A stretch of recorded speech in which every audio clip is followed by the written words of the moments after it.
सदगुरु साहेब के चरणों में कोटि कोटि बंदगी और साहेब।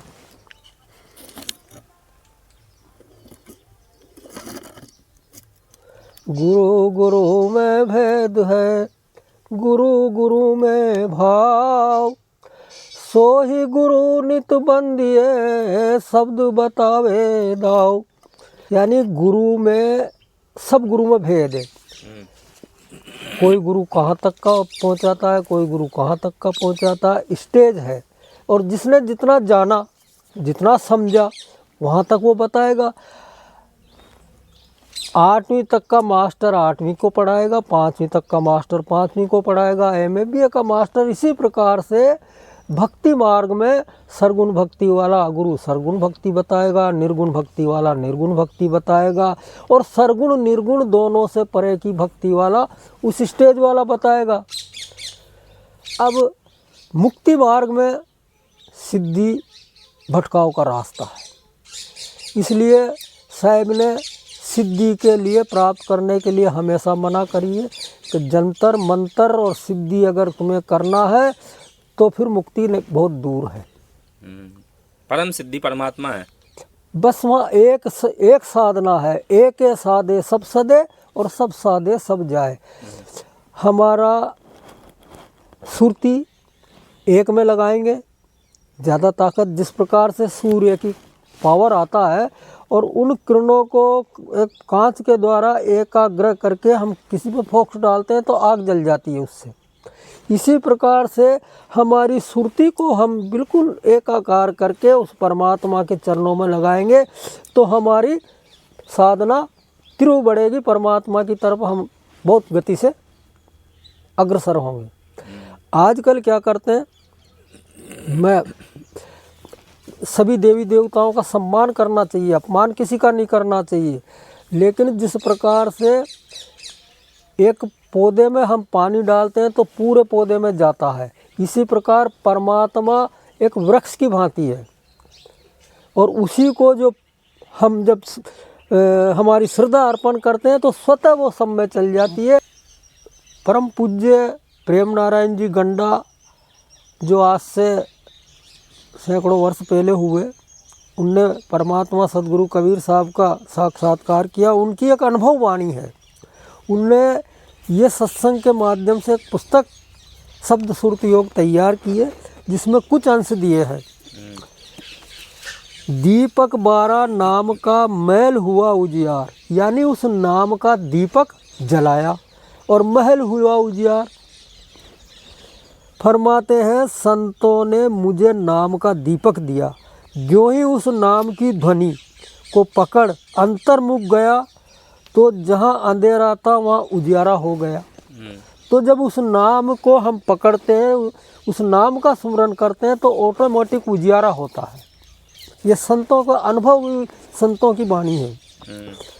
मेल हुआ उजियार नाम का तेज विराजा, शब्द किया प्रकाश मान सर ऊपर छाजा। नाम के तेज से देह रूपी हरि मंदिर में उजारा हुआ। जब सुरत मान सरोवर में पहुंची, शब्द का प्रकाश हुआ।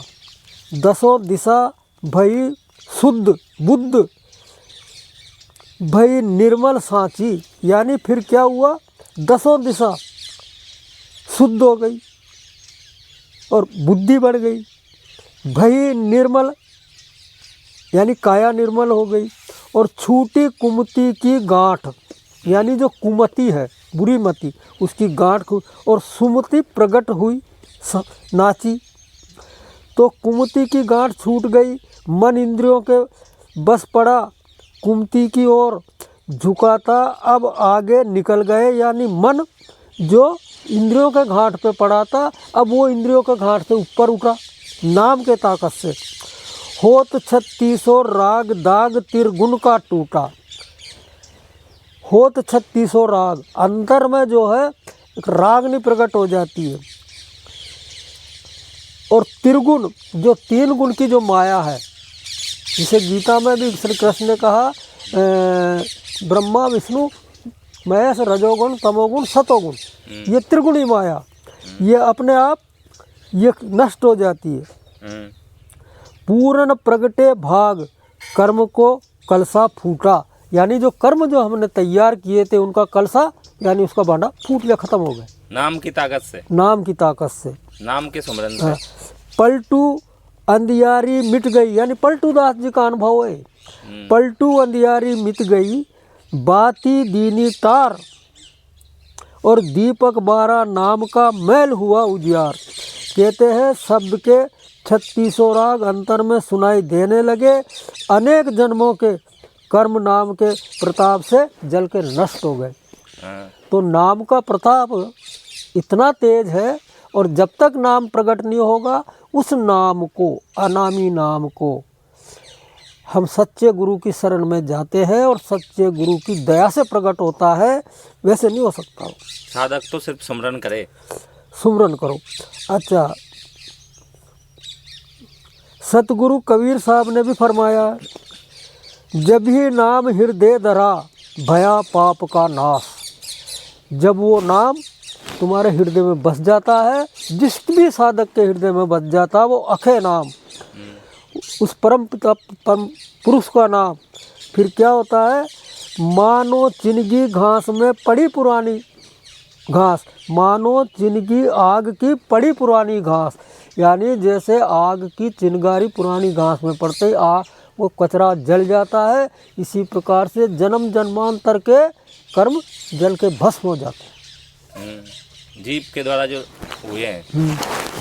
अनेक पाप नाम की ताकत से गलकर नाश हो जाएंगे, नाम का तेज है।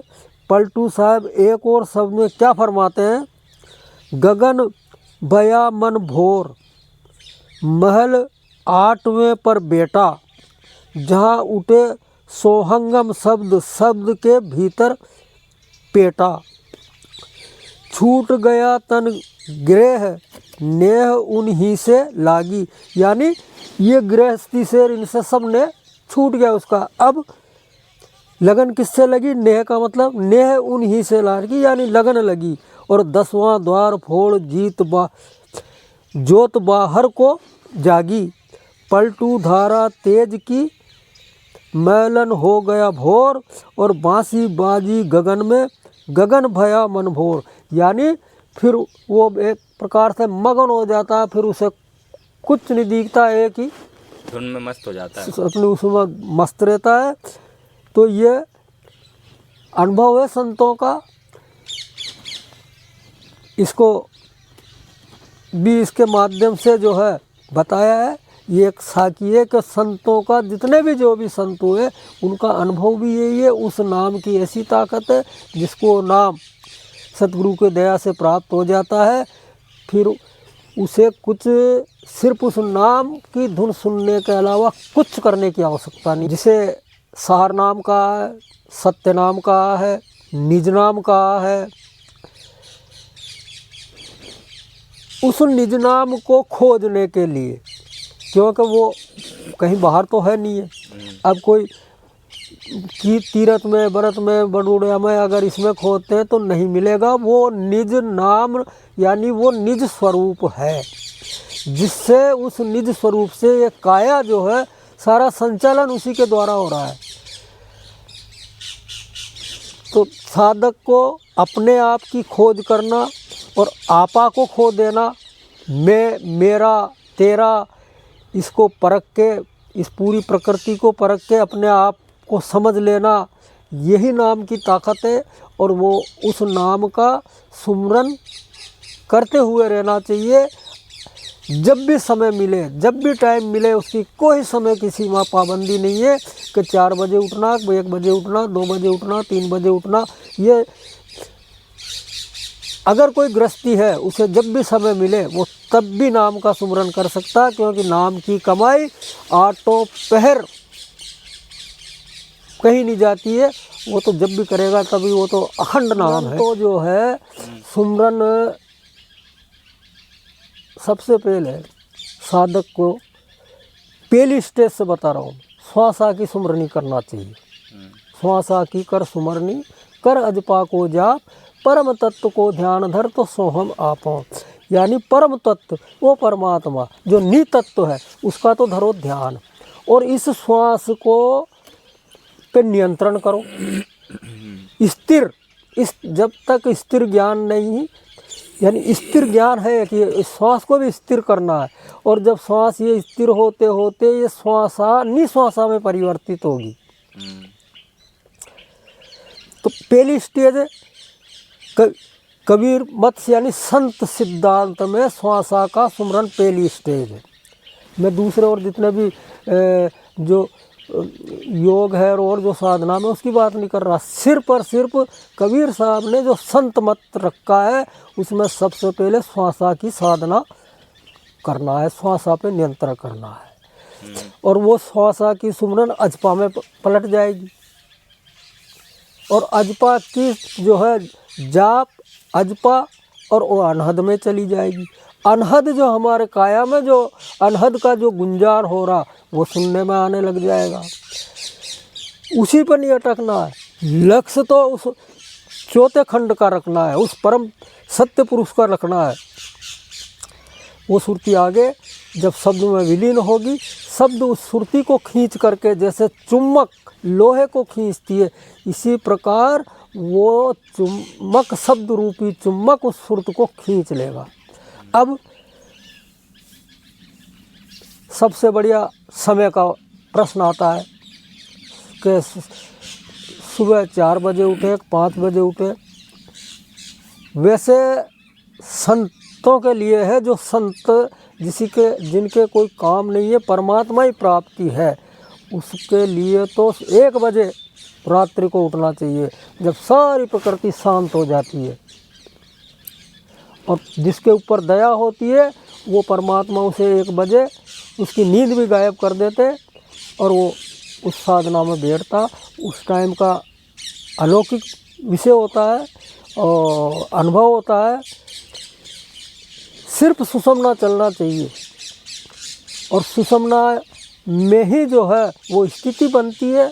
अगर कोई कारणवश या शरीर में कोई ऐसी स्थिति हो जाए तो माफ़ी मांग के परमात्मा से और प्रयास करो सुषुम्ना चलाने का। नहीं चले किसी कारण तो फिर कोई बात नहीं है, प्रार्थना वंदना करते रहो, उस ध्यान में मत बैठो, क्योंकि एक मात्र रास्ता सुषुम्ना है उस मंजिल पे पहुंचने के लिए, उस गगन में चढ़ने के लिए। ऐसे परे तो सुषुम्ना में ही होगा ये। हाँ, जो गगन में चढ़ाई होती है काया के परे वो सुषुम्ना में होती है। काया से बाहर लके संत कहावे सोए, यानी उस परम तत्व को काया से बाहर लखा जाता है, उस शब्द स्वरूप को, तो वो सुषुम्ना में होता है। तो 3 चीज़ें बताई है आपने कि पहले तो सबसे पहले तो वो जो प्रारंभिक में सांस का सुमरन अभ्यास करे जाती, हाँ बिल्कुल, आती जाती सांस का, आती जाती सांस का सुमरन करे। और दूसरा जो आसन है वो सहज आसन को सहज अपनाए, आसन, अमर आसन है ना, जिसे बोलते हैं। और तीसरा वो क्या है कि रात को जो 1 बजे का जो समय है जो परमात्मा प्राप्ति करना चाहते हैं, तो तीनों को अगर अपनाए तो वो सहज ही वो उसमें तो उसको साहब ने गारंटी दी है, पूरे नियम सेम से रहना है, 6 महीने में वो और उसे अनुभव हो जाएगा। हाँ।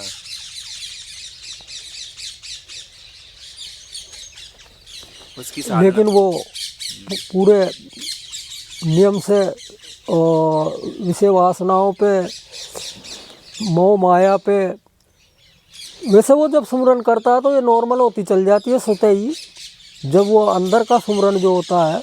लेकिन वो स्टेज आगे की, और ये स्टेज प्रथम है। वो स्टेज आगे की है जब वो स्वतः नियक्षर का जब सुमरन होता है, उस परम तत्व का सुमरन जब होता है, तो जहाँ नाम तहाँ काम नहीं और तहाँ काम तहाँ नाम। जहाँ नाम प्रकट होगा वहाँ काम नष्ट हो जाएगा, और जहाँ काम है वहाँ नाम प्रकट नहीं होगा। तो पहले ये सुमरन करेगा, फिर सुमरन ही इसको चलाएगा। वो तो फिर परमात्मा चलाने लग जाता है। आप ये देखो कि बच्चा जब चलने योग्य हो जाता तो उसका पिता उंगली पकड़ के चलाता है उसको। जब बाप देखता है, अरे ये बच्चा चलना चाहता है यार तो स्वतः बाप चलाता कि नहीं चलाता, माँ चलाती बाप चलाती, माँ बाप दोनों एक ही मान लो। इसी प्रकार से जब लगन जहाँ से लग जाए और साधक भक्ति करना चाहता है तो परमात्मा उंगली पकड़ लेता है और वो परमात्मा ही भक्ति कराता है। तो ये और सबसे जो जिसको परमात्मा भक्ति कराता है उसका अहम गल जाता है, और जो स्वयं भक्ति करता है उसका अहम बढ़ जाता है कि मैं ऐसा कर रहा हूँ, मैं भक्ति कर रहा हूँ। और जब तक मैं कर रहा हूँ जब तक वो पहुँच नहीं पाएगा, उसको समझ नहीं पाएगा। वो तो दयालु है परमात्मा, तो हम उसे अपना हाथ तो पकड़ा है। सबसे प्रथम सहजता और विनम्रता। सबसे प्रथम ये विषय भक्ति का जो है, परमात्मा प्राप्ति का, मुक्ति का जो मार्ग है, आपको सहजता, नम्रता, व्यवहार में सुधार, जीव दया और आत्म पूजा, या से बड़ा देव नहीं दूजा, ये सारी चीज़ें अपनाना पड़ेगा। सत्संग का एक ऐसी विषय है कि सत्संग की तलब इतनी होना चाहिए जो उसे सत्संग करने बिना या सत्संग सुने बिना, जैसे आज लोग जिस प्रकार से दारू पीने वाले को दारू की तलब होती है, इसी प्रकार से जो है उसे सत्संग और नाम जप की तलब होना चाहिए। सत्संग की तड़प से ही सुमरन सुमरन बढ़ता है, साधना बढ़ती है। और हम जिसको रात दिन याद करेंगे तो किसी के पास उठते बैठते हैं, किसी को मित्र बना लेते हैं तो उसकी 24 घंटा याद आने लग जाती है। इसी प्रकार से जब हम सुमरन भजन और परमात्मा की लगन लगाते हैं तो नज़दीकी बढ़ जाती है ऑटोमेटिक, वासना उपासना में बदल जाती है। साधना, साधो शब्द साधना कीजिए। इसीलिए जो है सदगुरु ने साधुओं को और शिष्यों को ये की कि शब्द साधना कीजिए। अब सुरत और शब्द योग जो संत मत में दिया जाता है, सिर्फ और सिर्फ संत मत जो कबीर साहब ने इस संत मत को चलाया है, जिसमें नाना प्रकार के संत हुए, नानक साहब हुए, रैदास हुए, पलटू, दादू, मीरा, तुलसी, धर्मदास, ये वास्तविक वो संत हुए जिनने उस शब्द से कांटेक्ट करके स्वरत और शब्द योग करके उस परमात्मा तक, सतकंडे तक चढ़ाई की। तो अब वर्तमान में साधक को सदगुरु कैसे मिले? वर्तमान में जो है, जैसे आप ये मानो कि एक दीपक जला हुआ है, अखंड ज्योत जलती है, इसी प्रकार से उनका वो ज्ञान, अखंड ज्ञान, स्थिर ज्ञान वो चला आ रहा है, एक गुरु के माध्यम से दूसरे गुरु के दूसरे। अच्छा, वो गुरु जो है जिस शिष्य को वो ज्ञान देते हैं वो स्वतः उसको गुरु बना देते हैं। वो परंपरा चली आ रही है, और वो परंपरा दीपक जलाने जैसी है कि जले हुए दीपक से बुझा हुआ दीपक जला दिया, उससे फिर वो जला दिया, उससे वो जला दिया। तो इसी प्रकार से गुरु लोग वो ज्ञान दे करके अंदर का दीपक शिष्य का जला देते हैं, और वो अंदर का जो दीपक जलता है जिसके हम उसी को सतगुरु कहते हैं, क्योंकि उस देह को नहीं कहते। सतगुरु कबीर साहब ने धर्मदास जी से भी ये कहा कि सिर्फ मेरी देह पे को आसक्त मत होना। इंद्रमती से भी उनने यह कहा कि तुम इस देह को गुरु मत मानना, वो विदेह स्वरूप है, शब्द स्वरूप है। और आज भी कबीर साहब का जो वास्तविक सिद्धांत है और जो समझते हैं शिष्य लोग, वो सिर्फ सुरत और शब्द की साधना करते हैं। और जो विधेय एक रूप को प्राप्त हो गए हैं वो भी सदगुरु ही है। आज जो विधेय को प्राप्त होते हैं वो सदगुरु, उनके पास वो पावर है, उनके पास वो पावर है जो वो विधेय को जान पाए, पहचान पाए, उसमें विलीन हो पाए, तो वो शब्द स्वरूप। लेकिन फिर भी वो लोग, वो ऐसे गुरु ये नहीं कहते हैं कि मेरी देह को पूजो आप, वो यही कहते हैं कि आप उस शब्द को जानो जो खंड ब्रह्मांड में अखंड अचल अविनाशी है। इस सुर जो से ये सुरत बिछड़ी है, इस सुरत को उस अखंड से जोड़ो। जैसे एक साकी है और वो बहुत बड़ा सटीक है, सत्य पुरुष एक वृक्ष है, जैसे वृक्ष अचल होता है, कहीं चलता फिरता नहीं, सत्य पुरुष एक वृक्ष है और निरंजनता की डारा, पांच देव साखी भये तो पत्ता है संसारा। अब ये संसार रूपी पत्ता, ये देह रूपी जितने भी प्राणी मात्र हैं, ये सब जैसे पत्ते खिरते हैं इस प्रकार से खिरते हैं और इनका जन्म होता है वापस, जैसे कोपल फूटती है पेड़ में, लेकिन वो पेड़ अचल है। इसी प्रकार से वो शब्द और वो शब्द गुरु और वो सतगुरु वो अचल है, अखंड है, और उसी में ये सुरत लगाना है। और जिसको ये भेद मिल गया और वो सुरत स्थिर हो गई, ये रसाई उसने वहाँ शब्द तक कर ली, उसी को मुक्ति कहते हैं। ठीक है। अगर वो शब्द तक सुरत नहीं पहुंच पाई तो भटकाव में रहेगी, और भटकाव का मतलब तो है कि आना जाना, जन्म मरण होना, यही तो कारण भटकाव का। भेदी गुरु चाहिए, और भेदी गुरु जो उस भेद का को जानकार हो, उस भेद के जानकार, उसमें जो रमन करता है, उस शब्द में जो रमन करता है, अगर उसको सतगुरु कह दे तो भी कोई दोष नहीं है, क्योंकि वो उसमें रमन करता है, उस शब्द में रमन करता है। वो उसे इस देह से कोई वास्ता नहीं। इस देह से, जब तक इस देह से वास्ता है वो देही है, और देह से वास्ता नहीं है विदेही है। ठीक है। जब तक नाता, साहिब ने कहा उस साकी में कि जब तक नाता देह से तब लग भक्ति ना होए, और नाता तज भक्ति करे भक्त कहावे सोए। तो सबसे बड़ा बंधन इस देह का है। और चार दाग भी यही है। देह भाव इतना होता है, देह में अभिमान रहता है, मैं फला जाति का हूँ, मैं राजा हूँ, मैं क्षत्रिय हूँ, मैं ब्राह्मण हूँ, मैं फला हूँ, मैं ये हूँ, मैं वो हूँ। तो ये देह भाव, देह का अभिमान जब तक नहीं गलेगा, देह का अभिमान, वो सतगुरु अंतर में प्रकट होते हैं, आपके अंदर, हमारे अंदर, सबके अंदर वो अंतर में प्रकट होते हैं। जब सुमरन और हमारी प्यास यानी तीव्रता बढ़ती है, लगन बढ़ती है, जैसे हमें पानी की तड़प लगती है, जब तगड़ी प्यास लगती है, इसी प्रकार से उस परमात्मा की एक प्यास लगती है। वो सहार जो शब्द है, जिससे खंड ब्रह्मांड की रचना हुई है, जितना जो कुछ भी रचना है, सबकी रचना उस शब्द द्वारा हुई है। उस शब्द को गुप्त रखा था। गुप्त क्यों रखा था? क्योंकि कोई वस्तु जैसे सार वस्तु होती है, अभी भी अगर किसी के पास हीरा मोती हो तो चौड़े में नहीं रखता, वो गुप्त ही रखता है।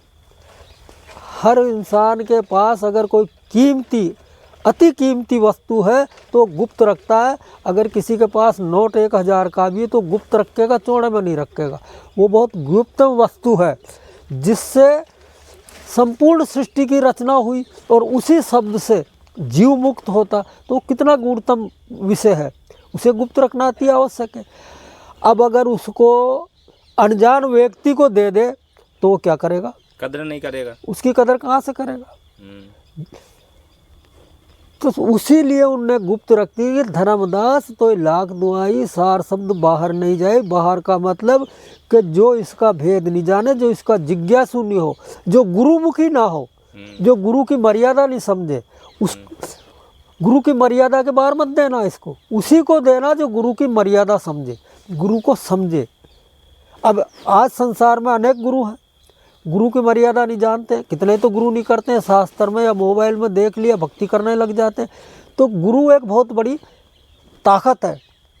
गुरु वो ताकत है जो जिसने सारा खंड ब्रह्मांड का सारा लेखा जोखा प्रकट कर दिया, और इस जीव, भटके हुए जीव को सत्यलोक पहुंचा दिया। इसी प्रकार से वो नाम सब जगह अखंड रूप में है। अब उस अखंड रूप में जो सब जगह है, उसको संत एक सेंध बताते हैं। जिस प्रकार से सूर्य के प्रकाश को केंद्रित करने के लिए वैज्ञानिक एक उसको केंद्रित करके अग्नि प्रकट कर देते हैं ना, इसी प्रकार से गुरु एक सेंध बताते हैं, उससे उसको एक जगह केंद्रित कर देते हैं। वो स्थान है जो वो शब्द प्रकट हो जाता है। अच्छा, ये चाहे जिसको बता दे, ये कोई जैसे अग्नि प्रकट होती है, एक सेंध, एक तरकीब है अग्नि प्रकट करने की, पत्थर, 2 पत्थर की रगड़ से जो अग्नि प्रकट हो, इसी तरीके से वो शब्द जो है वो गुरु प्रकट करते हैं। वो गुप्त रहस्य है। अब अगर किसी को बता दे बातों से, तो वो तो न तो कोई कर सकता, न वो उसकी कदर जानता। जो कदर जानने वाला होगा वो गुरु के प्रार्थना करेगा, सेवा दंडवत करेगा, गुरु के रास्ते पे बताएगा, गुरु के इधर पे उसकी परीक्षा लेगा, और परीक्षा में पास होने के बाद गुरु उसका भेद बताएगा।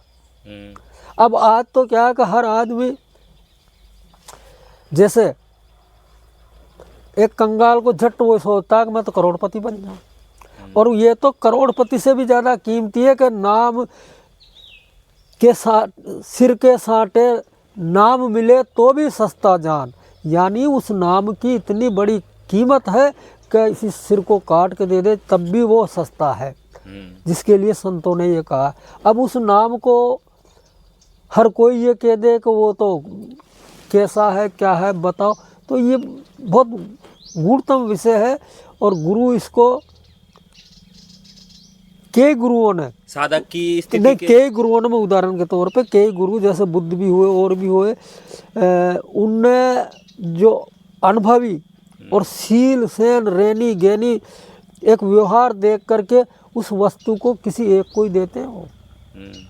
और फिर साधक की अपनी साधना के अनुसार ही गुरु उसको, जैसे एक उदाहरण पे जादू मंत्र की भी अपने प्रचलन है, मूठ देना, कोई क्या करना, किसी को ने बंदूक खरीद ली, अब लाइसेंस भी उसी को देते हैं बंदूक का, उसको लाइसेंस थोड़ी देंगे जो एक कोई डके तो उसको दे दिया तो वो तो मारता ही रहेगा। इसी प्रकार से उस का जो जिज्ञासु होता है नाम का, उसके जिसको प्यास होती है वो अपने आप खोजी हो जाता, और वो खोजता, और उसे परमात्मा तो सब जगह व्याप्त है। जब लगन सच्ची होती है तो उसे मिल जाते हैं और वो जो है वस्तु दे देते। अब हर आदमी उसे वैसे कुछ प्रयास नहीं करना चाहता, न वो संतों की सेवा करना चाहता, और वो ये कह दे कि मुझे सार नाम, वो कोई चीज़ देने की नहीं है, वो सब जगह है, वो तो प्रकट करता है, वो तो प्रकट है। और जब तक वो रैनी गैनी में सुमरन भजन में नहीं आएगा तो प्रकट नहीं होगी, बता देंगे तब भी प्रकट नहीं होगी। हाँ, और बता दिएगा या कई बार संतों द्वारा कई दफ़ा बताया। साहब ने कहा सार नाम में भाख सुनाया, मूर्ख जीव समझ नहीं पाया, यानी सार नाम आदि नाम में भाख सुनाया, मूर्ख जीव समझ नहीं पाया। तो जब ये उनने बोला तो उनने कई जगह शास्त्रों में और वाणियों में उस चीज़ को खोल दिया है। अब अपन ने भी सत्संग में भी खोल दिया कि वो अके नाम है, वो बेनाम है, जिसी को जानना है उसी को जानना है। अब वो जब तक विवेक नहीं जगेगा, और विवेक जब जगेगा, जब वो ये पंचभूत, 5 जो भूत है, काम क्रोध लोभ मोह अहंकार, इन पे विजय नहीं पाएगा। ये सारी आशा तृष्णा विषय वासनाएं, ये सब जब तक उसकी क्षीण नहीं होगी, विवेक नहीं जगेगा, विवेक नहीं जगेगा तो वो वस्तु प्राप्त नहीं होगी। और जब तक कोई चलेगा नहीं, मंजिल उसकी तय नहीं होगी। विषय है चलने का, और चलना जब भी होता है ये अंदर की यात्रा है, ये बाहर की नहीं है जो कि गाड़ी में बैठ गए टिकट कटा ले, ये स्वयं की यात्रा है। अब स्वयं कितना तेने जो ये अर्जित किया है, विषय विकार संसार जो बसाया, जिस रोज पहले संसार को मिटर गया, ये मन रूपी संसार है, और मन खत्म तो द्वैत भाव खत्म, द्वैत भाव खत्म तो स्वयं आप ही आप एकाकार हो गया, आप ही आप।